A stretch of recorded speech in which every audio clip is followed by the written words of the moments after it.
Jared Polin, FroKnowsPhoto.com, and this is a review of the iPhone 12 Pro's cameras in the real world. Now, the images that you're seeing video of right now, yeah, they were taken with this phone, edited in Lightroom, and printed on the Canon ProGraph Pro 1000 printer, size 17 by 22, and they look, well, they look fantastic. And I was hoping that they weren't gonna look fantastic, and I'll explain more about that a little later on. But this print is 17 by 22 from a JPEG from the iPhone 12 Pro, edited in Lightroom. That's right, and then printed on the printer. I can sit here and look at it and be like, if I didn't know this was taken with an iPhone, there's no way that I would be able to say that this was printed and taken from an iPhone. Even if I'm looking at this thing like 2 inches away, I still can't tell you that, oh, it looks like an iPhone versus an A7R4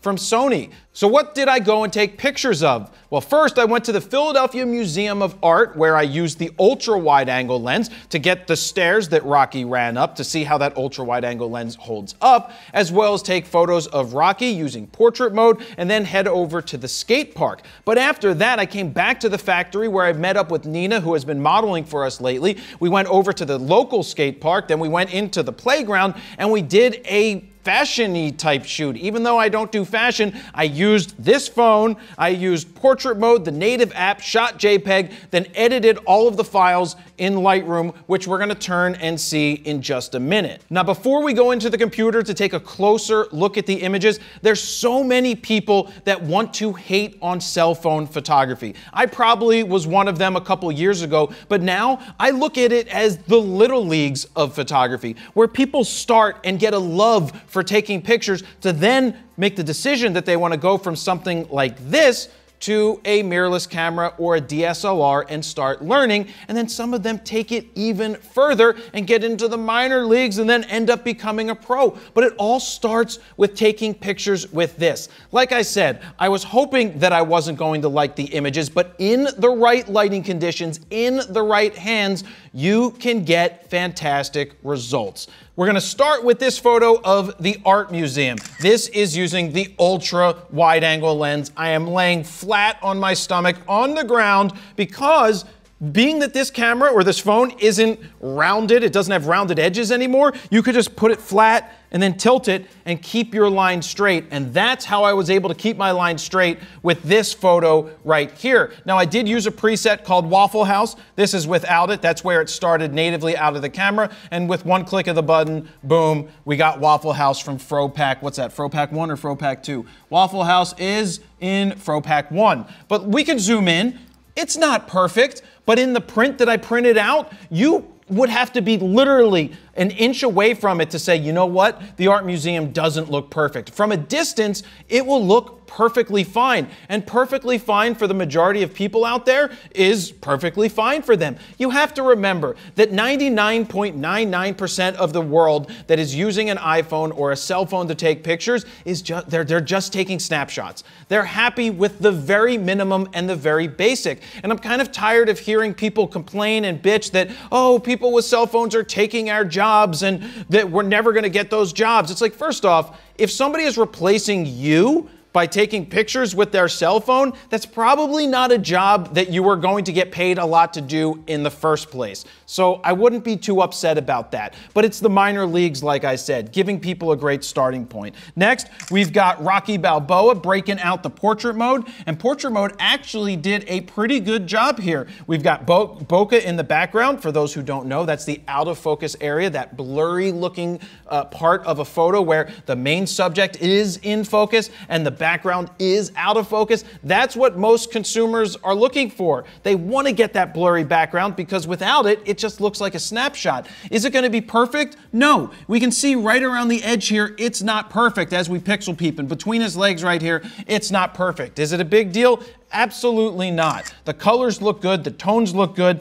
I threw this one through Waffle House as well. There were no skaters at the skate park. And this is the photo that I captured out there. Now, before we jump into the next picture, I did go into Lightroom Mobile to take some raw DNG files, but I felt that the majority of the world is going to be shooting in the native app, and I wanted to see how the native app did. I wanted to use the portrait mode because I want to see how that blur looks. I can't do that in Lightroom. There are other apps, third-party apps that let you do that, and in the future, hopefully in a month or two, Apple's going to release their Pro RAW or whatever they're going to call it, and that's going to be interesting to be able to have raw data to go ahead and control the file after the fact, finally in the native app, the native camera app. Next photo, we get Nina out here in the park. I am not a big fan of doing fashion-y type photos, but she is a great model for doing it. Now, I've picked some photos that work and some photos that don't. And in this case, the bokeh, it doesn't look tremendous. You can see between her arm here that it didn't blow out the background there. But for the rest of it, it didn't really do a terrible job. Now, keep an eye on the ISO for some of these, because you're going to notice that my ISO really doesn't go above 50 when I'm out shooting in great daylight. That's something to remember. The friend of photography, especially when you have a small sensor in this camera, is light. The worse the light, the more noise, the more noise reduction the camera's going to add, the worse the photo is going to look. Why don't I show you a sample of that? Being that Dan got his iPhone 12 after about 6 years of using an iPhone. What were you using? 6. He was using an iPhone 6, and he came in after the weekend and said, I love this camera. It allows me to get great video of my kid and my wife and get nice photos. And I'm like, let me see those photos, Dan. And he was really happy about them.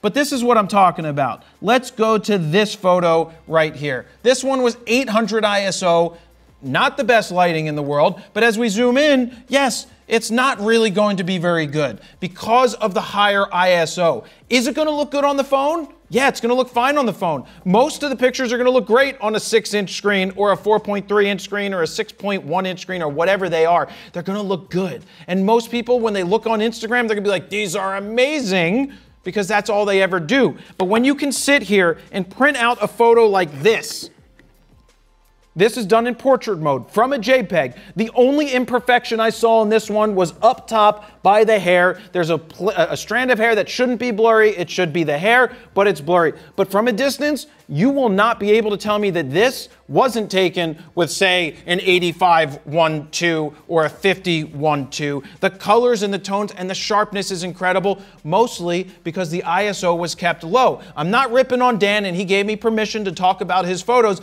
It's just that it looks really bad the higher the ISO goes. So this is something that will not compete with, we'll say, a real camera, because you can't let as much light in. You don't have as big of a sensor. So in low light situations, unless you're breaking out the night mode, which is awesome, by the way. I wish I could turn that on during regular time, because it's computational photography, and the future of photography is computational photography, and big ups to Apple for pushing that, because it's going to come to real cameras at some point.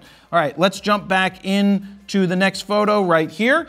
Now we see another fail of portrait mode. You can see the fence is blurry in the foreground. That's missing some blur over, like some of the fence still shows up, some of the fence doesn't show up. It's not perfect. This is one of the most difficult things you could ever do, is try and photograph in front of a fence using portrait mode. It's not going to be perfect all the time, but for the most part, people are going to be perfectly happy with the results. And basically, I'm getting the bad ones out of the way first. You can see, cut around these glasses, it blurs out the glass, it cuts around in not a great place. This was just trying to get one of those photos to show you, does it work, does it not work? In this case, not so much. But then, the photo I just showed you as a print, this is it. The only imperfection I saw was right here with that strand of hair, and it's really not that bad. And we're zooming in to 100% right now. Yes, I'm in focus in the reflection. You can see my shoes. I'm finding that to be awfully incredible. And no, it may not be just like a DSLR or a mirrorless camera. The bokeh may not act the same, but who cares?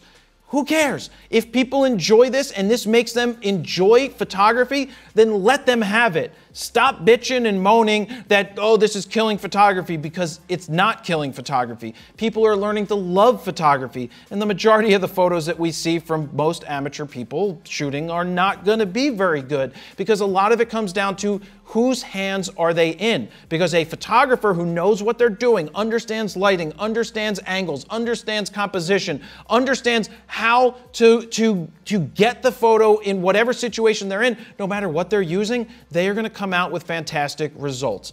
I want to zoom in even further here. Let's go to 300%. Look at that. You can read this. Now, that's not some major big deal, but the fact that it's there and it looks like good at 300% is pretty cool.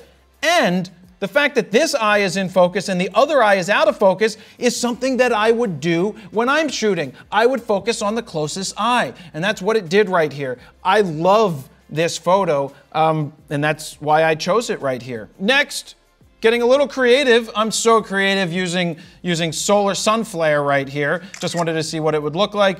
That's what it looks like, even with the picture, the portrait mode on.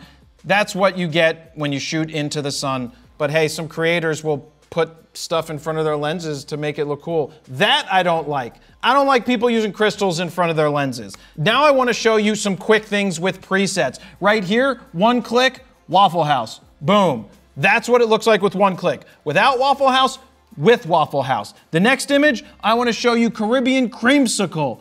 Where are we at? Where's Caribbean Creamsicle? Boom. That's very hipstery.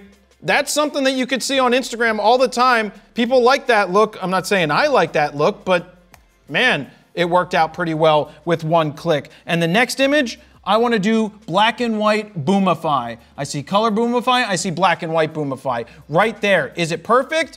Not right off the bat, but it gives you a great starting point. And by the way, I am editing JPEGs, and our presets from FroPack 1 and FroPack 2 work on JPEGs and work on Lightroom Mobile on your phone.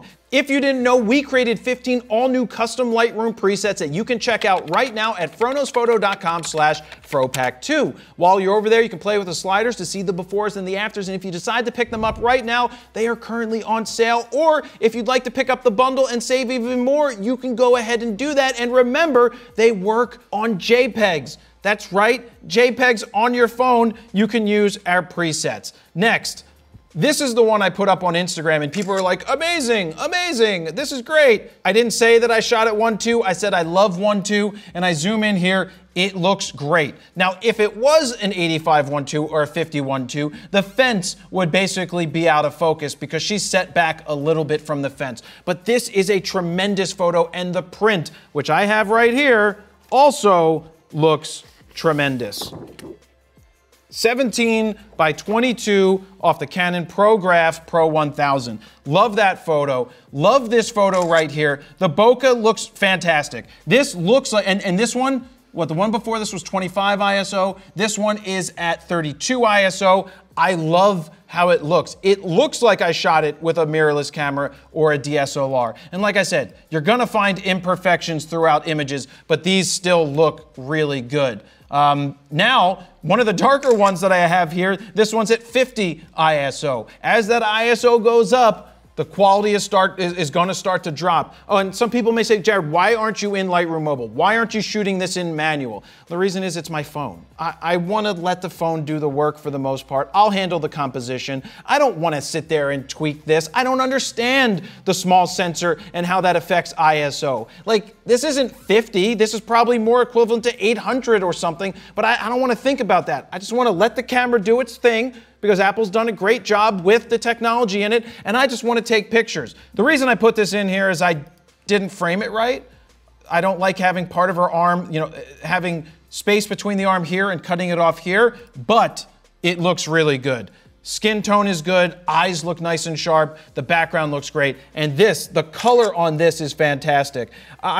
You will be hard pressed to know and tell that this was done with an iPhone. I think Portrait Mode actually did a fantastic job with this one. Like I said, I've stared at this for a while, the print, looking for imperfections, and really didn't see it. This right here is actually the bottom of the jungle gym that she's holding on to. Next up, less bokeh in this one, but 25 ISO, really nice and sharp, really good.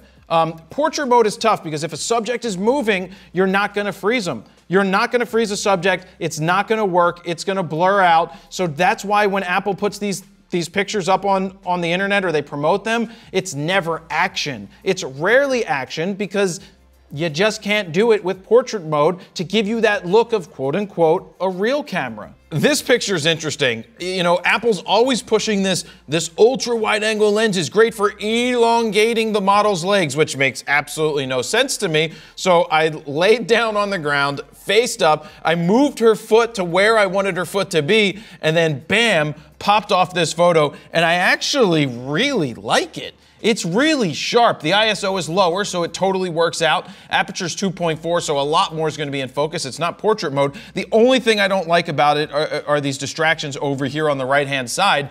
But I think it's kind of an interesting shot to get while laying on my back and getting this ultra-wide angle shot. So it's really interesting what you can do with that ultra-wide angle lens, because honestly, you can't do that much. But like Apple always tells you, you could elongate the subject if that's what you want to do.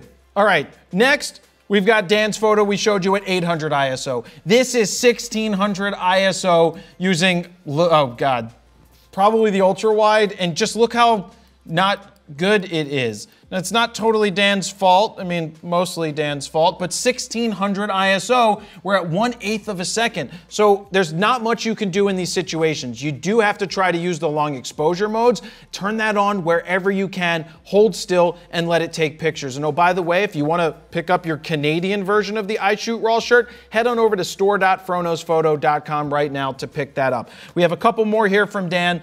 Portrait mode, 800 ISO, see, not perfect. Next, the ducks at 25, much better. Really good shot, Dan. Nice job on this one. Got down on a low angle, filled the frame really well. Used portrait mode to photograph the ducks, and I couldn't sit here and tell you that this was taken with the iPhone this time. So that's what I'm looking for. Maybe right there around the beak, but that's if we pixel peep even harder. And then using the front camera, that's what it ends up looking like with the skin softening. So I want to thank Dan for letting me use those photos. But the point here is that light is the key to the iPhone giving you great images. And anybody who has an idea about capturing photos, understands composition, understands tones and editing and all of that, is going to pull better results out of this than the amateur who just wants to take snapshots of their food or selfies or basic pictures when they're out there. So that's what I have to say about that. I just tested out the photo